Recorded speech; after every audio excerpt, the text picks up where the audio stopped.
ururka haweenka qurba-joogga reer Somaliland ee dalka Norway ee loo yaqaan Sowad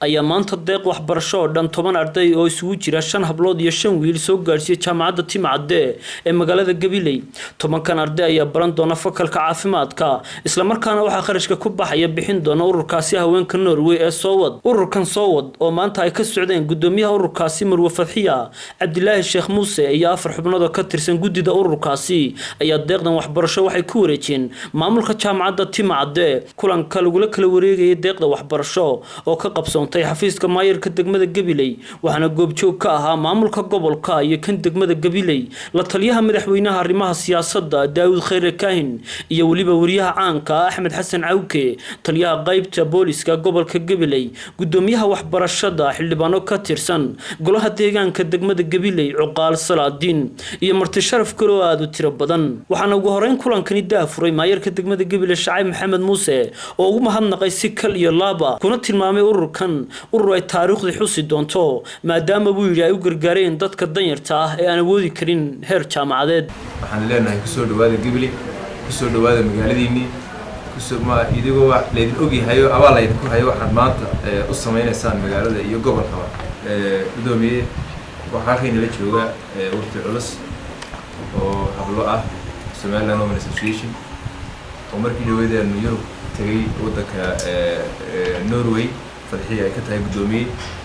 waxa uu qiimo leh oo qaaliya ka wada hadalay sidaan idaacadaha ka sheegayba arintaas oo ahayd inay isku ururiyeen dhaqaale ay ugu tala galeen in ardayda reer Gabiley 10 kamid ah oo 5 hablood iyo 5 wiil inta la isu geeyo in maaragtay ay jaamacadda laga bixiyo si ay u soo bartaan caafimaadka oo ay bulshadoodana wax ugu qabtaan hadhow maadaama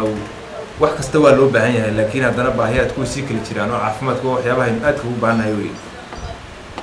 saadirteed iyaga ay noo warrami doonaan qolada jaamacaduna fakultiga iyo guddoonka waxbarashada noo warrami doonaan. sidoo kale barsaabka gobolka Gabiley Mustafa Shiine ayaa sheegay in tani guul tahay ururkani bixiye deeqda isagoo sheegay in xasanaad ka heli doonaan dadkaasi danyarta ah. aad baad maasantiin hablahan reer Norway halka yimi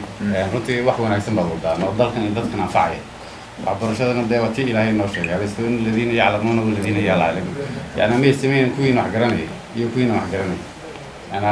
taasina waa xaqiiqo intaynu wada sheegayno dhan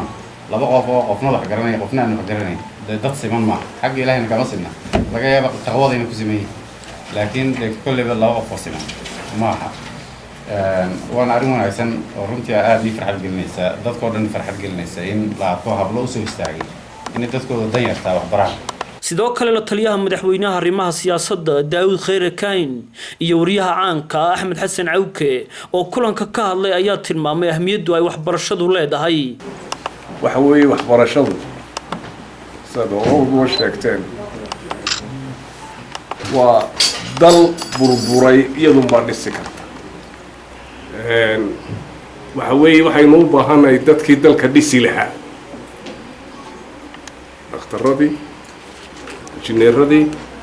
professorskii waxaan soo saari lahaa cajalada rogi lahaa soo saari lahaa maxay baynu u baahannahay ilaahay hay noo sheega aqligeennana aynu ku ogaano waa waxa ugu mudan nolosha aadamaha oo haddaanay waxbarasho jirin dee maynaan joogneenba waxbarashaduna had iyo jeer way socotaa waxa kaaga daliila baasha halkan miiskan taalla maanta waxaa laga yaabaa hore inaanay waddankaba weyma waa dhab yani wixii baa tadawur buu samaynaya wax kala odhanaya jaamacadda markaan raacdo miisaanka marka la saaro xaggan hadhuur xaggana kafadii ama ardaashi iyo kiilooyadii la saaro waxaad arkaysaa dhanka inta badan culus wuu la kacaa inta kale wuu la degaa laakiin markay waxbarashada timaado jaamacadoo kale inta yar ayaa kor tagta ugu dambeyntii waxaa hadalka soo gunaanaday gudoomiyaha ururkaasi Marwo Farxiye Cabdilaahi Sheekh Muuse oo tibaaxday inay ka urur ahaan ka go'an tahay inay ahmid weyn siiyaan xagga waxbarashada si loogu qaado hanaanka waxbarasho ee gobolka Gabiley isla markaana loo helo dhalin aqoon buuxda u leh mixnada caafimaadka dhalintaasi oo bay tiri u shaqayn doona shacabweynaha ku dhaqan gobolka iyadoo geesta kalena baaq u dirtay qurba joogta reer Somaliland inay ku soo biraan ururkan ka shaqeeya danaha guud ee caafimaadka maanta waxa farxad weyn oo ah inaan idin la kulano anagoo in badan ka soo shaqeynaysan marun suurtagal ay nagu noqon lahayn inaan nimaadno afarteedan dumareed aragtaan waxaan ka soconaa urur la yiraahdo SOWOT Somaliland Women Association in Norway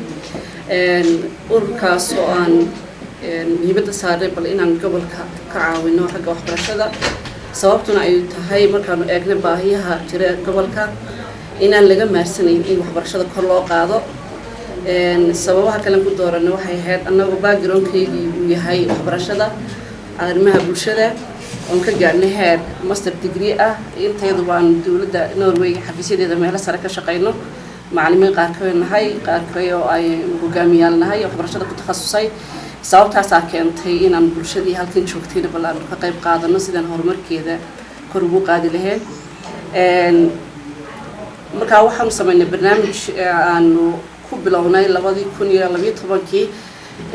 inaan sidaan u caawin lahayn qaybta waxbarashada ee waliba waxbarashada sare taasoo muhiimada saareynay waxbarashada dhalinyarada secondary ka soo baxda ee aan awoodi karin inay iska bixiyaan isla markaana maskaxdooda aad u furantay doonay inay meel hiigsadaan waayo aniga xusuus bay ugu tahay waxaan ahaa dhalinyaradii ka tagtay halkan waxbarasho dibadda u tagtay si ay meel u naga gaadho maanta waxaan dareemayaa inay jiraan dhalinyaro badan oo waqtiga aan taagnaa maanta taagan taasna keentay inaan ka shaqeeyo waxbarashada si kastaba deeqdan waxbarasho oo ku timid ballanqaad ururka SOWOT uu hore ugu fidiyay maayarka degmada Gabiley socdaalkii uu ku maray qaaradda Yurub isla markaana noqon doonto mid ay baahi weyn u qabeen ardayda danyarta ee ka baxda dugsiyada sare ee gobolka Gabiley ee aan awoodi karin fiida jaamacadda ayna chance waxbarasho u noqon doonto 10kaasi arday ee isugu jira 5 wiil iyo 5 gabdhood waa Jaafar Awil Hereri shabakada wararka ee Gabiley News magaalada Gabiley